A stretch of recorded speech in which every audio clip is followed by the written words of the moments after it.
Hello! எல்லாருக்குமே வணக்கம். என்னோட சேனல சப்ஸ்கிரைப் பண்ண நெறைய பேருக்கு தெரியும். எங்க வீட்ல சிலை இருக்கு அப்படின்னு. தெரியாதவங்களுக்கு இவங்கள பத்தி ஒரு குட்டி ஸ்டோரி மட்டும் சொல்றேன். இவங்க பேர் வந்து கருமாரியம்மன் அண்ட் இவங்க கீழ ரேணுகா தேவி இருப்பாங்க. இவங்க எங்க வீட்டுக்கு வந்து 2 இயர்ஸ் ஆகுது. ஆர்டர் குடுத்து தான் செய்ய வச்சோம். 21,000 ஆச்சு.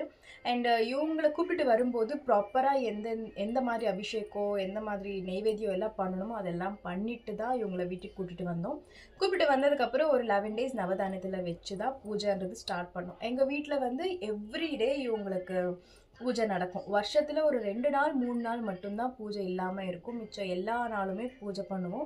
அப்புறம் நைவேத்தியமும் அவ்வளோதான். எவ்ரி டே கண்டிப்பா இருக்கும். வீட்ல என்ன சமைக்கிறோமோ அது கண்டிப்பா இவங்களுக்கு நாங்க வச்சுடுவோம்.